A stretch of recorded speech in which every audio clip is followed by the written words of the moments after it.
we just rode around the arena safely, trotting up, walking down. Minimal spookage. If it was a spookage, it was just kind of like a twitch, a little butt clench, but that was it. There was no big freakouts today. So I decided to stretch her brain just a bit before the farrier comes. And now, farrier comes in 5 minutes. Hello. There we go. So there's a horse over there freaking out. Yeah. Anyway, she did good. I rode her out here, opened and closed the gate. Now it's time to ride her back. Yeah, you a cutie. Hello. So it is a few days after the midterm, and before I get into that, I just wanted to say that I am sorry for not uploading. I got sick again. So I was kind of struggling real hard with my morning class, my afternoon class, which is my horsemanship class, and then also being sick. So I'm sorry about that. Videos will be coming out. They probably already are out by now. So there might be a little weird, but give me grace, I was sick. But our midterm went really well. So something that Jet and I have been struggling with so far throughout this class is not losing our marbles. So it's really interesting to me how much the winter can really set you back almost when it comes to horses, because you know, we all know horses get fresh during the winter and, like, you know, they're not really themselves. But it's really interesting when you go from horses where, like, especially a winter that's not super terrible, and riding horses that are more sane. They tend to keep their marbles a bit more, to a young Hancock mare who will lose them at 10-degree drop in weather. So it's really interesting trying to navigate that, and also trusting her a bit more to take care of me in that, because whenever she would freak out, like she'd bolt or get a little reary, get a little bucky, a little spinny, I would immediately go to emergency stop. I was like, nope, we're not doing this. I don't want to ride that out. You are Hancock through and through. I do not want to ride a buck of yours. And then I had this really amazing ride for the midterm review day after almost everyone had left. It was me and one other classmate in there. And I was like, God, she just keeps losing her marbles and I don't know what to do. She just keeps, like, I'm trying to just trot with her and she starts to bolt off, and then I try to lope with her and we might get like a few good strides and then she freaks out again. And my instructor was like, don't stop her, just keep her moving. If she's gonna throw a fit, just keep her moving, and eventually she'll learn that just doing a lope is better than throwing a temper tantrum and, flinging her head every which way and bucking and, being squirrely and all that. So we had a good 15 minutes of just that, of like just loping her and her starting to lose her marbles and me just going, nope, keep loping, keep loping. And so that really helped me. And then also being told to check her, like to be like, hey, you're getting out of hand, bop, bop, like you're getting out of hand, come on, come back to me. And feeling her do that instead of being like, nope, F you, I'm gonna bolt instead, like I don't listen to you. It helped me a lot with my confidence. One, my confidence in my riding ability to be able to sit her little squirrely, spinny, rubber bandy things. It's really hard to describe. She is very much like a cat, so I've been told. So that's fun. Imagine trying to ride a cat when they have the zoomies. That's what it's like. That is what it's like. So yeah. So it helped me with my confidence with knowing I can sit that. I can ride this mare. Like, it'll be fine. Just keep going. You can sit it. And then it also helped me with my trust in her to know that if I ask her to come back to me, she will. And so that has tremendously helped us in our individual time outside of class, where I'm just riding her around and like I start feeling her start to tense up, want to like boot scoot and bolt out of there, and then I'm like, nope, we're not doing that, come back to me, and she does. And it's one of the best things. It's one of the best things, especially having ridden this horse from day one. So it's amazing. But that really helped. And then on the midterm, because everybody was kind of like told to sit and watch their classmates take the test, nobody else was moving while we were doing our test. So all the other horses were just sitting, chilling out, pretty much sleeping. And she was able to just do her thing, which really helped her not lose any marbles. And so we scored really high on it. We got a 93 out of 100, which is the highest grade I've gotten so far in a horsemanship class for a midterm or a final, which I'm really proud of, because I've worked real hard.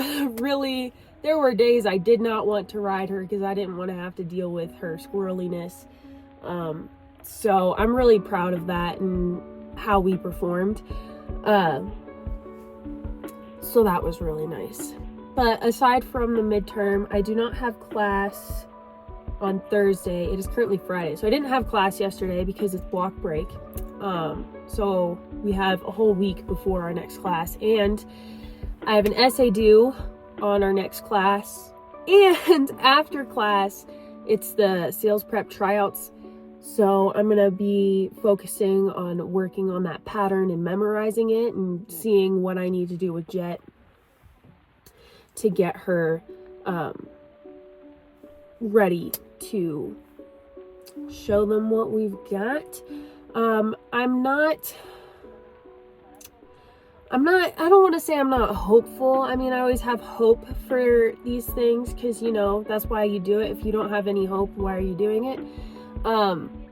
So I have hope, but I'm also not extremely optimistic that I will be accepted into the program this year, just because of everything that's happened so far in 2025, where, you know, I couldn't ride Jet for a long time because she just was not safe. And then now, like, we're trying to get her back, but I don't know if I'll be able to get her back by Tuesday to really show them what I can do as a horsewoman. So it's very interesting. I'm going to do it anyway because I want to show them that I'm interested and I'm committed. And if Jet acts up, I guess that's just brownie points. If they can see I can ride her squirreliness, then maybe they'll be like, you know what? She's all right. But, yeah, so I'm not too terribly optimistic about it, just because horses are horses and they have bad days and they have good days and, you know, all that kind of stuff. I'm hopeful and I'm going to try my best to set myself and my horse up for success. And if I get accepted, that's amazing. And I'd be so down.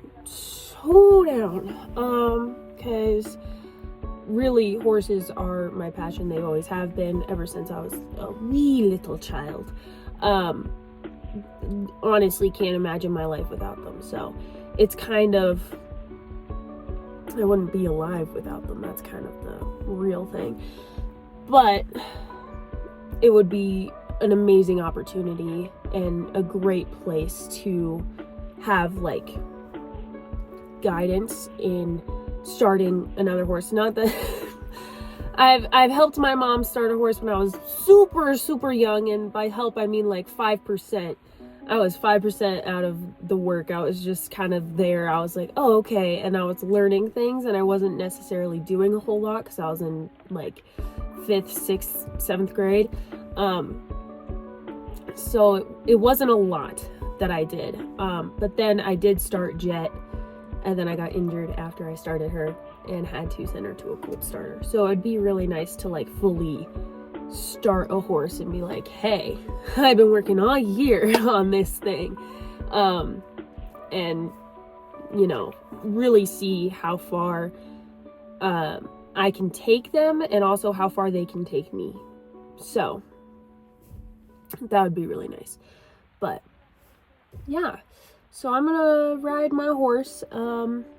It's really warm out, and I'm so happy because unofficially, I think everybody kind of struggles with this, but like SAD is so hard, like seasonal affectedness disorder.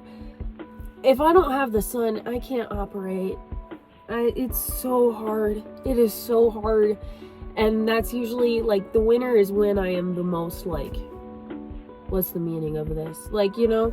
So I am ecstatic that the sun is out till 8 p.m.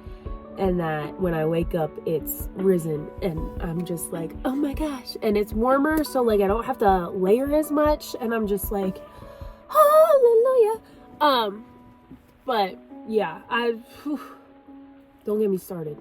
I also do not have a morning class during block 8, so I am super excited to just work on Jet and also my own health, because I'm really into bodybuilding, and I'm trying to, well, bodybuilding I'm really into, but it's more weightlifting, and I'm trying to get into running because, you know, I actually kind of really like it, except I'm terrible at it. So there's that. So I'm excited to not be sick anymore and to have time in the day to ride my horse and work out and just focus more on what fuels my soul and my body than kind of slaving away and doing a bunch of homework. College is great. Don't get me wrong, college is amazing. But I will definitely say there are gonna be some hard times, and sometimes you just need a break. So I'm really excited to just have my horsemanship class and be able to devote all of my attention to it, and then also have the extra time in the day to devote to myself and my health. So yeah, it's gonna be epic. I can also then have more time to do YouTube videos, and work on my own little business brand thing that I've got kind of going on. So it'd be really nice. Could take more photos. There's so much, but I need to like narrow it down because I know that there's not like 36 hours in the day. So yeah, anyway, I'm gonna go get my pony, tack her up, and get on. Oh, just sleepy baby. Yeah, you're so cute. Oh my god.